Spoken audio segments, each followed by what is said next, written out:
What if Subaru had kept his pride? Priscilla if, Chapter 1. Priscilla, could you explain again? Why should my divine self waste my time traveling to such a distant place to meet with so many beings beneath me? Subaru, I can give 3 reasons again, Priscilla-sama. Even if you don't like them much, they're still true. First, Anastasia's invitation serves to show that she may have something to entertain you, or at least something she thinks she does. It must be amusing for you to see her desperately trying to put you in her debt, and you could even do the opposite, putting her in your debt instead. Wouldn't it be fun to see her crawling at your feet, as she already should? Priscilla, naturally, she, like the others, should naturally crawl in my presence. And the next reason? Subaru, to get to know one of the cities you will have to govern when you become Queen of Lugunica, not just knowing of its existence, but seeing it firsthand, its architecture, culture, and the types of people living there. A way to show the people that you are willing to familiarize yourself with places like this in order to govern them properly. Priscilla, and Subaru, to grant them the honor of your presence, of course. You will be queen in the future, and I imagine they would be happy and honored to be able to say that you once visited their city, walked its streets, and met its people and landmarks. Where I come from, some cities even name streets or buildings after famous people, and sometimes they even rename their cities in honor of such distinguished visitors. Don't you think they would be so happy and honored by your presence that they might request to rename the city after you? After all, with your current status, it's almost certain they would. Priscilla. I watched her fall silent for a few moments, closing her fan and tapping it against her chin, seemingly pondering my words. Something she often did when listening to my arguments or those of others, but especially mine and Al's. Priscilla, are you trying to flatter me like a pig? Subaru, does Priscilla-sama take me for a fool? I know you enjoy being praised, as you naturally should, but I also know you're not stupid enough to fall for empty flattery. I simply gave you reasons good enough to pacify you. A different reason would be as a professional courtesy between candidates. And I wanted you to go partly for my own selfish reasons, to show them a kinder side of you. I crossed my arms under her sharp, challenging gaze. I knew well how much she liked compliments, but not unnecessary flattery from others. That's why I knew this question wasn't really about my reasons, but rather about the intentions behind them, and we remained quiet in the carriage for a little longer, until she gave a small smile, something that could mean she accepted my arguments, or that she was about to hit me while pretending it was a reward. Priscilla, I will accept these reasons only because we are already arriving. But for your sake, I hope these reasons truly make this trip worthwhile. Subaru, Earths, it would be bad if we arrived just to leave right after, I said with relief, a small smirk forming on my lips. Natsuki-sama, Priscilla-sama, we are arriving. Science Princess, I hope bro isn't broken in there.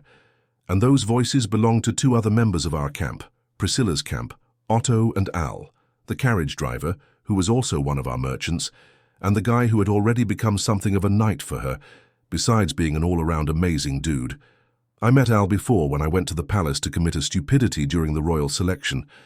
As for Otto, I met him on the day that changed everything, the day I left Emilia's camp, and both days were completely connected.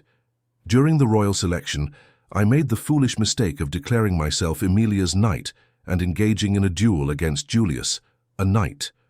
That led to an argument between us, and she ended up leaving me in the capital, at Krush-sama's Karsten residence, so that I could have my gait healed by a well-known healer, Felix. That was the lowest moment of my life in this new world. But the worst was yet to come. That time I went through 2 loops, 2 hellish loops. The first, Rem and I tried to return to Emilia because something seemed off. That's when I saw the massacre. The entire Arlam village destroyed, people dead. Ram, Rem, Petra, and even Emilia, I think, before I froze to death. A completely horrifying sensation that even froze the air in my lungs. I was paralyzed by the shock. The second, Rem tried to take care of me. I was completely useless, still in shock, when we were attacked by the witch cult. By that bastard Beetlejuice. She fought. She tried to save someone as useless as me in that state until he killed her with that strange power of his, those invisible hands. And later I died again in the cold, my head severed by a figure on the rooftop. And then I got angry. Very, very angry.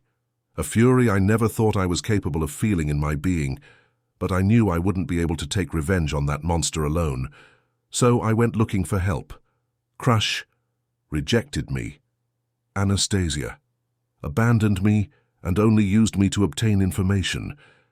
And when it came to Priscilla, she demanded that I kiss her feet, out of desperation, out of anger.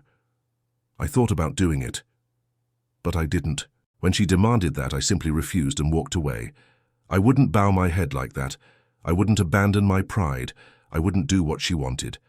I preferred to find another way and set off with Rem on a ground dragon we obtained at the Carsten Mansion, Patrasha, and we hurried to get there as quickly as possible. That's when we met Otto, and with him we were attacked by the cultists. It seemed like the end, until they arrived. I don't know if it was truly fate or Priscilla's luck, but they appeared at the right moment, with an army that took care of eliminating all the cultists. Meanwhile, Priscilla herself took care of eliminating Betelgeuse, the sloth of the archbishops. She eliminated him even when he tried to possess my body. Honestly, I was happy. I didn't want to die to that guy again or be frozen once more. At least thanks to them, I didn't have to. Otto, we're going in. Priestella is truly wonderful. If I had to give an example of what it looks like based on a place from my world, it would be Venice, a city on the water, a place with waterways for water dragons, carrying boats for people to travel around the city. The place looked like a Western-style construction. But the place where we arrived to stay had an Eastern appearance. Its look contrasted with the rest of the city. According to Otto and Al, based on the city's history, this was due to Lugunica expelling the Kararagi influence, whose country had origins tied to a man named Hoshin. I'm sure he was a guy from Japan, was what Al and I thought when we saw the Japanese-style things he created in this world. We were expecting a reception from Anastasia's staff or soldiers, but another figure was waiting for us, a blue-haired girl in a maid outfit. Rem, Subaru-kun. Subaru, Rem-rin. Rem, it's good to see you again. Rem is happy to see that you seem well since my last visit. Priscilla, and why wouldn't he be? Rem, pardon me, Priscilla-sama. Rem did not mean to imply anything negative about the treatment you give Subaru-kun, but I'm glad to see him in new elegant clothes. They accentuate his masculinity more. Subaru, you're embarrassing me. I couldn't help but feel embarrassed. Ever since I joined Priscilla's camp, she made me change my classic outfit, my glorious tracksuit, for more noble attire. Not that I was complaining about the clothes. The problem was that she also made me change my hairstyle, making it fall straight down. And that drew strange looks from people. The girls seemed to act even weirder, watching me with concerned glances. Rem even gave me one of those looks when she first saw me in one of her visits. Al even said it was like they were seeing me as attractive, but I highly doubt it. Rem. Sometimes I miss being woken up by her, before being kicked out. When we finally finished off Betelgeuse, we returned to the camp. We thought, or at least I thought, that Emilia would be happy to see what we had done, but that wasn't the case. She and Puck seemed more irritated and hurt by the fact that I broke my promise not to return than happy about what I had done for them and the people of Arlam. It was a one-sided argument between me and Puck. Apparently, from his perspective, I was to blame for all of it, and Emilia seemed hurt that I had helped. It seemed like, in her mind, I still saw her as a doll that needed to be protected and saved. But that wasn't the reason. Maybe it was out of anger, maybe sadness, maybe something more. I still fought to protect everyone in that place. But for her, what mattered was a promise that would have gotten everyone killed. Frustrating. And the worst part? When the argument got more heated, he made the decision. He expelled me. As a final form of punishment, he was trying to convince Emilia to expel me, all to keep me away from the camp. I thought she wouldn't do it, but in the end she followed Puck's orders and expelled me. I wish the decision had been entirely hers, but it wasn't. I found a way to save everyone. I found a way to kill that monster, all for her and the others, but in the end, my reward was her kicking me out. It hurt. It hurt even more, because she had been the only good and constant thing in my life until that moment, until she expelled me on the orders of her father. And that was when Priscilla offered me a place in her camp. I don't know if it was out of mockery or a bit of pity, but she offered me a place in her camp and later said, "Priscilla, don't feel bad. You kept your pride, fought for what you wanted, and the reward she gave you. Don't blame yourself for someone else's incompetence." I guess that was her way of comforting me. But also it made sense. Maybe I was being selfish, but after everything I went through, didn't I deserve a reward? A reward for all the pain I had to endure for her and for everyone. I deserved recognition. So, I accepted joining Priscilla's camp. "Priscilla, is your half-devil master already with the other commoners?" Emilia Sama is with Roswell Sama in the city, yes, but they are staying at a different hotel from our current location. She will join us for dinner." Priscilla, "Not that I will be joining you all for a meal. I have no desire to ruin my meal with the presence of beings beneath me." Despite her words and rude tone, this was actually a rather polite interaction between her and Rem. I think she's the only one Priscilla respects in Emilia's entire camp, and after that we moved on. I gave Otto an order to take care of the carriage. As we entered the place, both Al and I couldn't help but feel nostalgic seeing something so familiar. Even the floors gave off a sense of familiarity that I had missed ever since I ended up here over a year ago, and he for more than a decade. Al, hold back the tears, man. Subaru, don't provoke me, Al. I should be the one saying that to you, you sentimental fool. We joked as we walked toward a room, a meeting and dining room where we found several familiar figures, the members of various camps and their leaders. Wilhelm, Subaru Dono, Priscilla Sama, Al Dono. It is a pleasure to see you again. The one who greeted us was a truly admirable figure, but whose brilliance to me had faded that day. Wilhelm van Astrea, known as the Sword Demon, who stood to greet us in place of his lady crush. Their appearances were different from the first time anyone had seen them. Wilhelm had a clearly injured leg, slightly visible in the way he stood up. Felix, the healer from before, was wearing a dress but had dark circles under his eyes. And their lady, Crush, was seated, wearing an eye patch over her left eye, missing her left arm and leg. Physical and emotional damage caused by the white whale. Shortly after dealing with Betelgeuse on our way back to the capital, we followed a route suggested by Otto, and we saw their battlefield against the whale, a disaster with many soldiers dead, appearing to be on the brink of a terrible end. A bad ending for bad karma, given how they ignored our call for help, but I couldn't help but want to aid them. It was extremely difficult to convince Priscilla, even with Al's help, to assist them and save them from that tragic fate. But we finally managed to act. A risky strategy.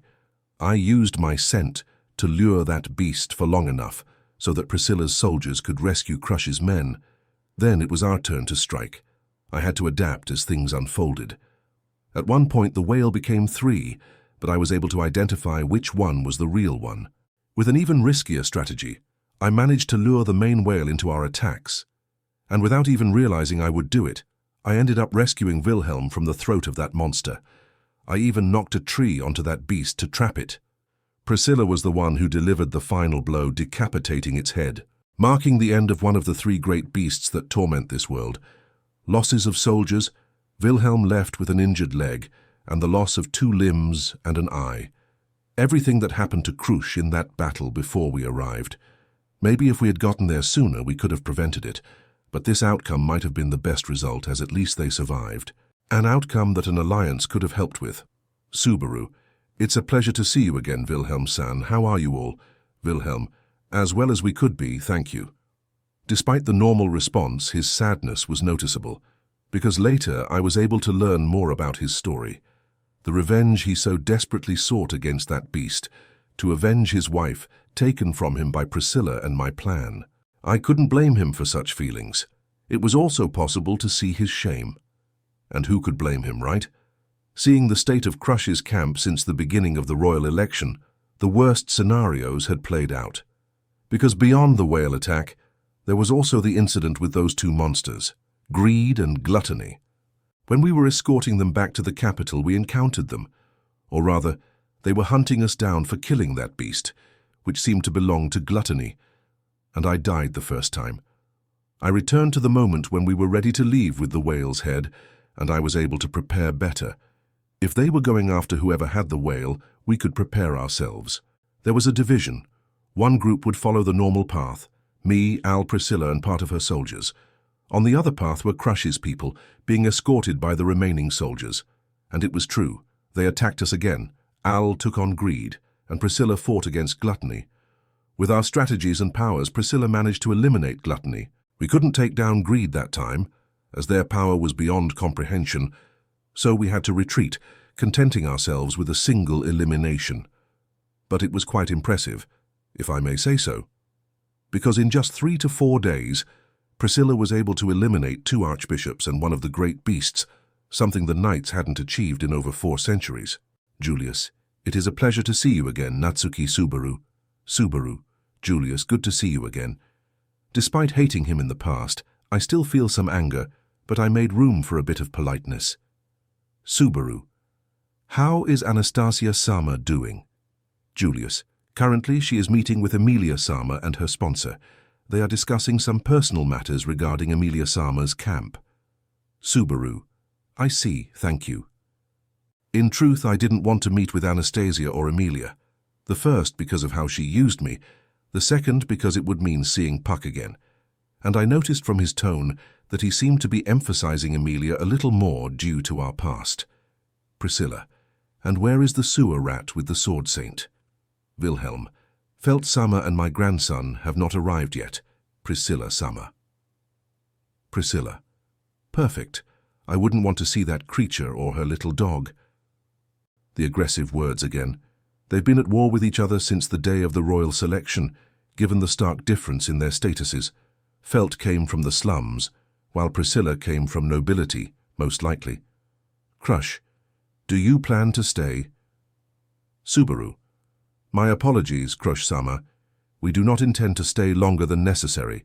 We came as a courtesy, but Schult-kun and Heinkel-san were sent a few days ahead to prepare lodgings for Priscilla-sama and our camp. Crush, I understand. Felix, and how is your treatment and your gait, Subaru-kyun? Subaru, it's perfectly fine, Felix. I'm happy to inform you that I haven't been putting myself in complicated situations. That I leave in Al's hands. Al, and I so love being my bro's shield and sword. Subaru, oh, thanks. Despite his sarcasm, I couldn't help but smile. After all, he truly protects me and keeps me from putting myself in too much danger during battles. My gait isn't well developed, forcing me to wait before using it properly. Felix, that's a relief. Priscilla, or were you hoping to use this as a way to repay part of your mistress's debt to my strategist? Felix. Subaru. Priscilla-sama. Priscilla. Humph. She let out one of those annoyed huffs, turning her face away. How cute.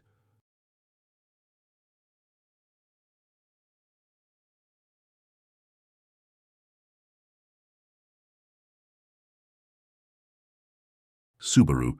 Now we shall take our leave. We came for Priscilla to offer her greetings, but since Anastasia-sama isn't here, I hope we meet again later.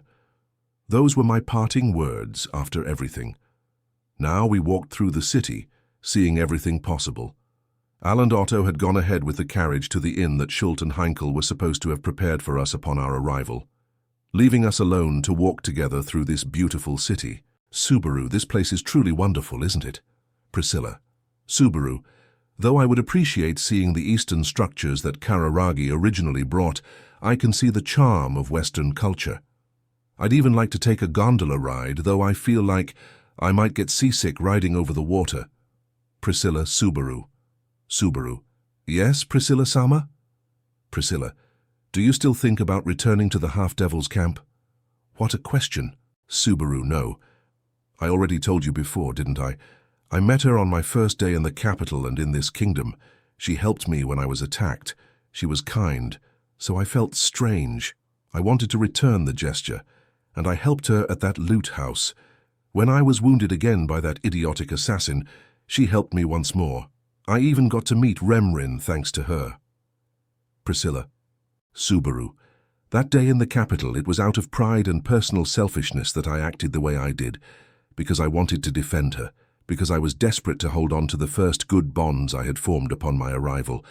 But after that, that was it. I think any feelings I had for her, or thought I had, turned into nothing more than gratitude for her kindness. I have no desire to return. Because my heart was stolen by a sun princess with the name of Prisca. I couldn't help but tease when I saw the small shadow of a smile on her face, one that grew slightly when I said the last part, calling her by her real name, with the affectionate honorific I used to use for Emilia, Prisca Benedict, her true name, when she finally trusted me and my decisions as her strategist in the camp, when we started what I could call our relationship. Priscilla. Excellent. Never forget that, Subaru. You belong to my camp until the day I no longer desire it. Subaru. And my heart will belong to you until the day it can no longer beat. After Emilia, after Rem, I never thought I could say these words, but it seems that the world truly turns in a way that everything works out to fulfill her wishes, and if necessary, Al and I as well. Priscilla if, Chapter 2. I couldn't help but sigh again in disappointment at that moment when I returned to the hotel where Emilia Sama was staying. I still feel disappointed.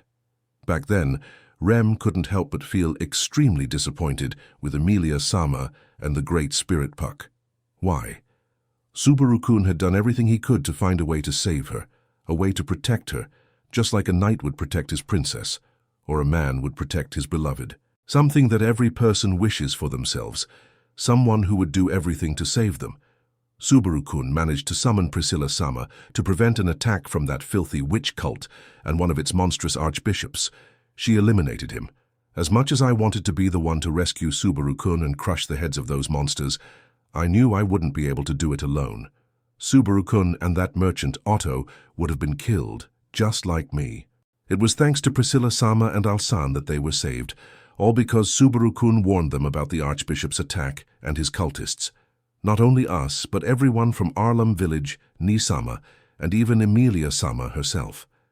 But when it was time to receive us, the coldness of the Great Spirit in expelling him, Emilia Sama did nothing to stop him and simply accepted Puck's request.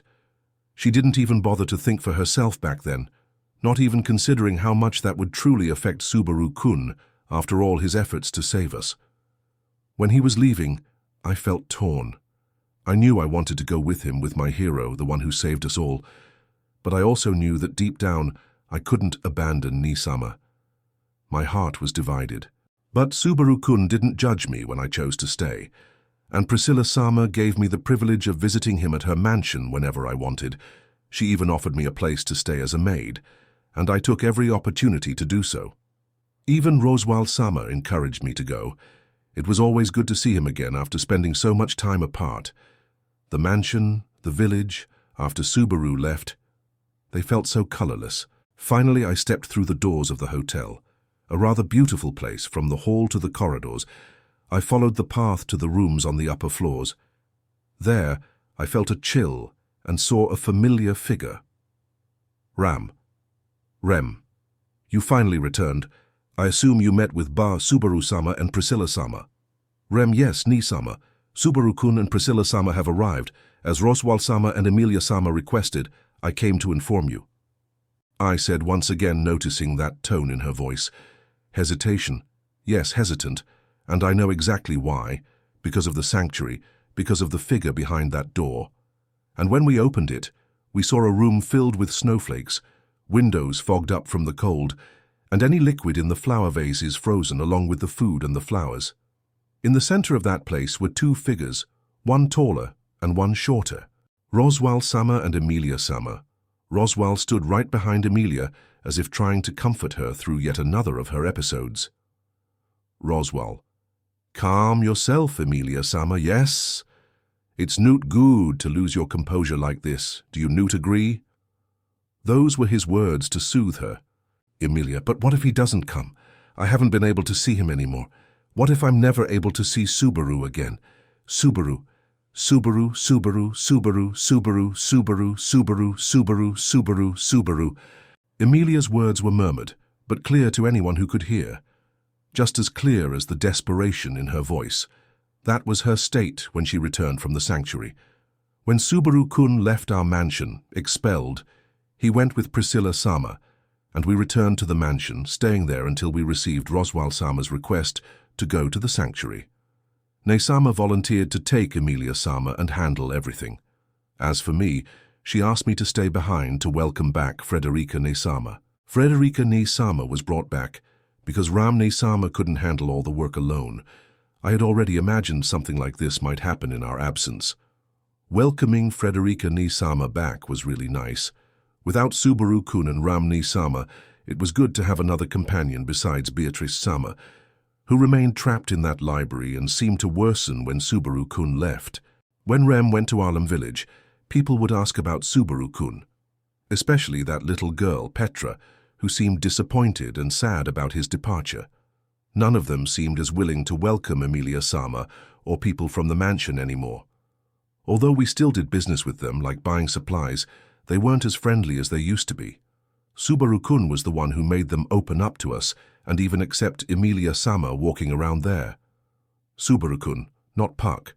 During the days I stayed with Frederica Ne-sama at the mansion, I heard about Subaru-kun's other achievements after leaving us, saving Krush-sama's camp, defeating the White Whale and Gluttony.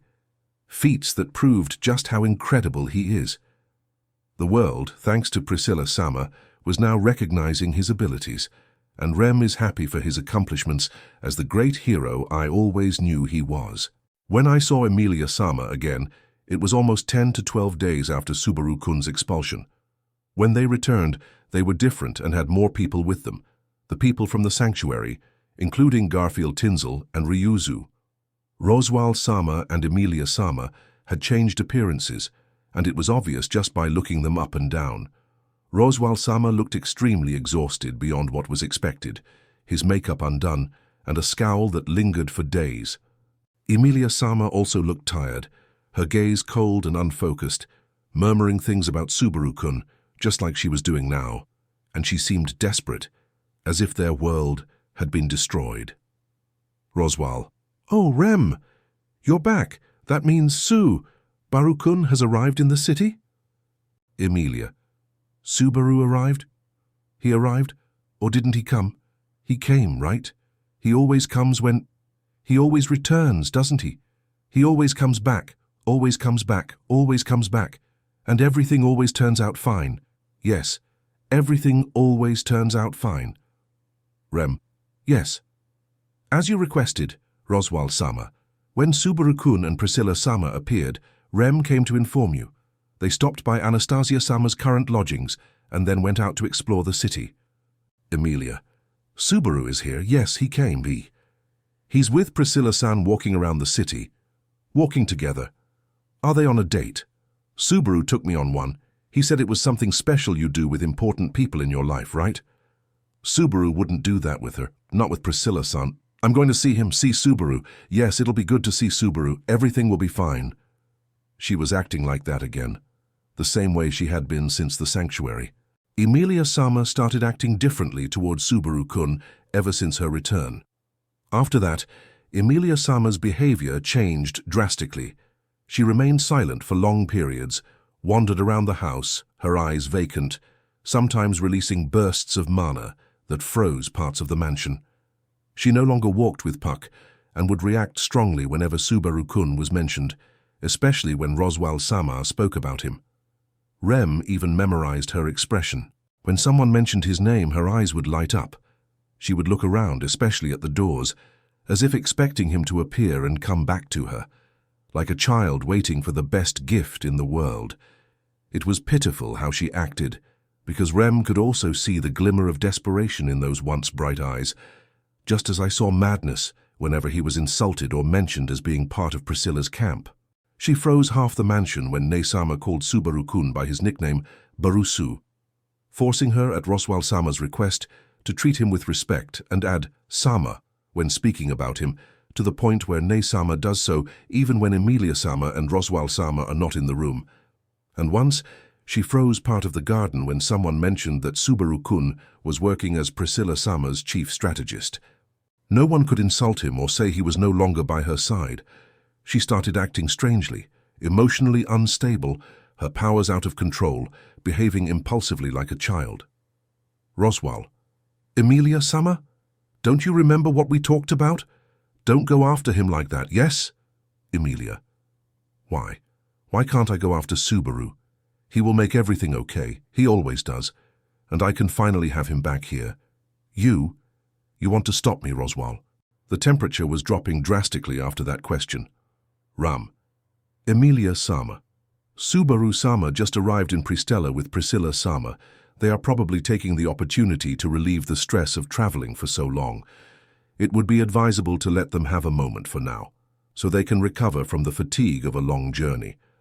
Just as you must also be tired, Emilia-sama. After all, it was a 12-day journey from the mansion to Priscilla. Tomorrow they will probably go out again in the city. He, accompanying her as a courtesy, since she is sheltering him in her camp temporarily, will be more than happy to see you when he is feeling more refreshed. Ni-sama was quick to suggest such a thing. Emilia-sama stared at her for a while with that deadly look. Emilia. Oh, Ram, you're right. Subaru must be tired, and Priscilla kindly went out with him so he could enjoy a walk around the city, not on a date. And to get to know the place better. Yes, let's do that. Tomorrow I'll see Subaru. We have so much to talk about. I'm so excited, especially when I tell him that Roswal agreed to officially make him my knight. He. As if a switch had flipped, her personality changed in an instant. From that oppressive cold to a gentler frost. She started speaking in that childlike, sweet tone, her voice sounding like silver bells, happy in her thoughts.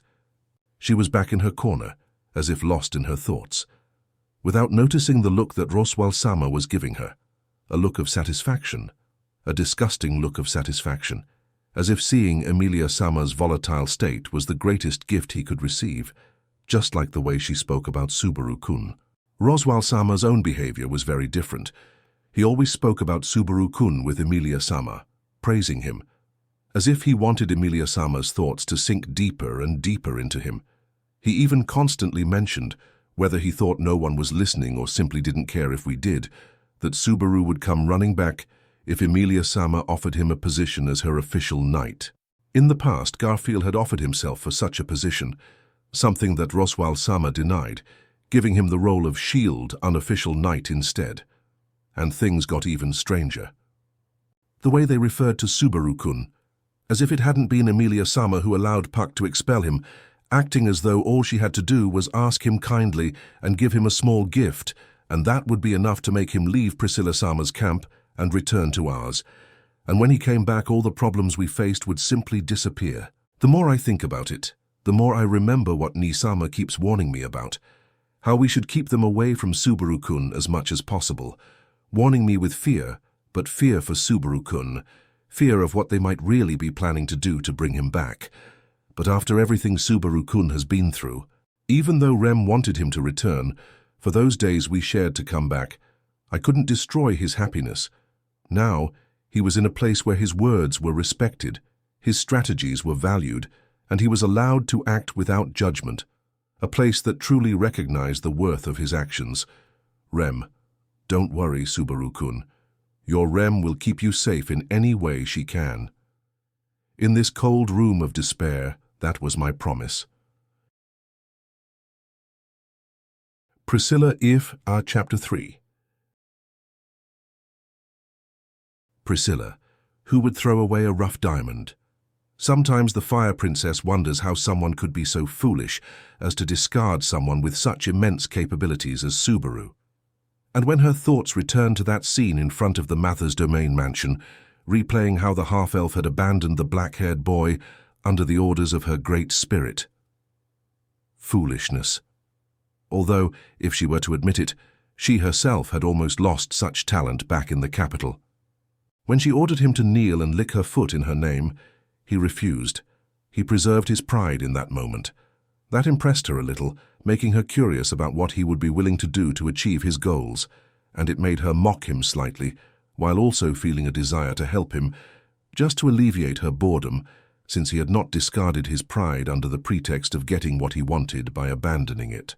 She took her army and her personal court jester, Aldebaran, to the domain, and rescued them in the middle of the witch cult attack. Confirming that his words about the attack were true only made her more interested. To the flaming princess, it was not even a real battle. She had easily exterminated her opponents and the Archbishop of Sloth, using her sharp yang sword and powerful flames, wiping out even the vile soul that tried to possess those around her. She ensured that every last force of the cult was eliminated. In doing so, she personally fulfilled the wish of that commoner who had caught her attention and had led her to that moment. The commoner who had humiliated himself in front of everyone managed to achieve what he desired. In a way, he rescued all those he wanted to save with his own hands. He deserved to be rewarded, just as all those who fulfill their duties perfectly should be. His duty was to protect the domain of his master and the candidate he was sponsoring. For a job well done, he should be rewarded for his achievement.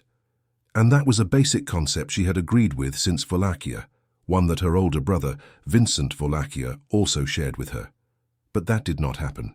Emilia chose to continue listening to the spirit and cast out the one who had risked everything to save her from an attack she had no idea was coming, despite it being something she should have foreseen due to her appearance as a half-elf. Priscilla did not waste such an opportunity. Having gained interest in his apparent ability, she decided to take him with her, all to see if her interest would continue. More of his ability was revealed as they made their way back. They stumbled upon the battlefield of Krush Karsten, the Valkyrie, one of the people he had told her about on their way back to the capital after leaving the Mathers estate, one of those who had abandoned him and forced him to seek her aid to save Emilia and the village of Arlem, and to her surprise, he asked for them to help her. Finding it strange, she considered leaving them to fight their own battle, just as it should be when one chooses to battle the white whale. Priscilla even calmly commented that she would allow fate to determine Krush's victory or defeat, be it through her death and that of her companions, or their survival due to the Valkyrie's esteemed leadership skills. Yet she still gave him the chance to speak. And it was his words that convinced her. With a determined, strong gaze, and with the help of Priscilla's other jester to support him, he delivered his argument. But his full speech boiled down to the following words. "Subaru, Priscilla-sama, I know you don't lift a finger unless it's interesting to you. But hear me out for a moment. Right now, a gigantic monster, a living legend, the white whale, is attacking Krush's camp. A beast that erases people from existence, that has made countless warriors disappear without a trace. I bet you've heard the stories. Tell me honestly, don't you think this is something worthy of your time? I know you don't care about pitiful pleas or emotional appeals, but this isn't about compassion. It's about you, about the inevitable fate that bows before your magnificence. If the world exists to entertain Priscilla Bariel, then what greater spectacle is there than subjugating a monster that even the greatest warriors have failed to defeat? What better way to demonstrate that everything in this world bends to your will? Or am I wrong? Perhaps the great Priscilla-sama would rather let a filthy beast like this continue to challenge the natural order, as if it were the one setting the rules. But I know you wouldn't accept that. So, what do you say? Will you watch from the carriage like a mere spectator, or will you rise and show that even legends are nothing more than mere toys before you?" Words of argument that he used to obviously provoke her, while also reasoning in favor of acting against such a monstrous creature. And she could not help but laugh, mocking his words slightly. Yet at the same time, she could not ignore the truth in them, the fact that the world truly did bow to her will. If such an animal had appeared in her path while attacking one of her rivals, was it not fate that she should face it? Was it not the world's way of placing yet another filthy beast before her to be exterminated? She thought this way, allowing herself to be guided by the words of the black-haired young man. It was a great battle, led by Priscilla's hands and her jesters, a battle that almost ended too quickly, as the princess ultimately beheaded the creature and claimed victory in a fight that had been destined for the Valkyrie. Fate or luck. In her perception, it was nothing more than the world bending to fulfill her desires, through the commoner who had led her down the path to exterminating not only an archbishop, but also one of the three great beasts that tormented her perfect world. And not only that, but another interesting event occurred. As they were about to leave that blood-soaked battlefield with the beast's head, Subaru appeared strange in the woman's eyes. He proposed that they not take the main road back to the capital. Alerting them, he seemed to know that something was about to happen. Deciding once again to bet on the interesting commoner's abilities, she allowed herself to be convinced to follow the young black-haired man's plan. And she found herself confronting two archbishops, Regulus Corneus of greed and Lai Batinkatos of gluttony. A confrontation that allowed her to eliminate yet another archbishop who had plagued the world for as long as the great beasts had, though she had to retreat as they were unable to defeat the second archbishop. But in the intent of aiding that young man, the Archbishop of Sloth, the Archbishop of Gluttony, and the Whale, they managed to eliminate that trio within about a week of the start of the royal selection. In her perception, nothing less than expected. And the young man proved quite useful in the days that followed, bringing new developments and amusement through the events that transpired, such as the attack by the assassin duo, Elsa and Emilia, who attempted to strike them in her mansion. A foolish act. They caused the elimination of the Bowel Hunter, and at Subaru's request, they captured the younger assassin, who was currently locked in her mansion's cells, guarded until she either redeemed herself or, in Priscilla's bet, Subaru gave up on helping her. And despite their attempts to uncover the reason behind the attack, the young assassin revealed nothing. Admirable. Speaking of inventions as Subaru's abilities, his skill in building inventions from his hometown, as well as his negotiation and adaptation skills, the businesses he created generated great profit as a source of entertainment. Among the inventions she was most interested in, one that helped her reduce her workload, was the printing press for document copying. This made her consider him a jester, but one far more mentally developed than the previous one she had. Subaru, what are you thinking about right now, Priscatan? Priscilla, I don't see why I should tell you, do I? After all, my personal thoughts aren't as easy to read as you imagine. Don't be arrogant just because you've earned the right to give me a nickname that isn't Sama. Subaru, how cruel. Scratching his left cheek, he still had a shaky smile on his face. But he wasn't displeased by her words. He seemed more amused, satisfied, as if her behavior and words only encouraged him to get even more excited. Something incomprehensible to others, but not entirely to the princess. The two were currently walking together through the streets of Priscilla, admiring the architecture as they headed toward the city's central square, where they had heard that the star of the city, Liliana, was performing. Priscilla had her arms wrapped around one of Subaru's, holding on to him, walking side by side, shoulder to shoulder, moving in the same direction. As she observed him, she wasn't just thinking about his achievements, the fun, or the profits she had gained through him. She thought about how it was just interesting, yes, interesting to keep him close to her. And analyzing him closely, she saw another aspect that hadn't been properly nurtured by the half-elf or her camp, his appearance. Normally, his previous hairstyle and clothing made him look simple and unkempt, but she had improved that. An enhanced appearance for someone who would accompany her. His slightly disheveled black hair now fell smoothly over his forehead, contrasting with his pale skin. His eyes carried a different glow, showing a mix of seriousness and intensity. Elegantly dressed in expensive and well-maintained clothes, at the young man's request per his lady's wishes, a black jacket adorned with a discreet gold chain fastened to the pocket, slightly wrinkled, wearing what he called a neatly tied tie around his neck. A white dress shirt, pants, and well-polished black shoes. The image of someone who knew more than he appeared to, carrying a serious demeanor despite his smile and the faint, mischievous glimmer in his eyes. Subaru, what is it? Is something wrong with my appearance? Priscilla, humph. Nothing wrong, commoner. I feel satisfied seeing the work of refining what you've been hiding from the world all this time. Subaru, I still don't really get it, since I never considered myself that handsome. But if it makes you happy, Marmouch. Priscilla, what have I already told you? I declared that your current appearance is handsome. As such, if I said it, then you must accept this perception as correct.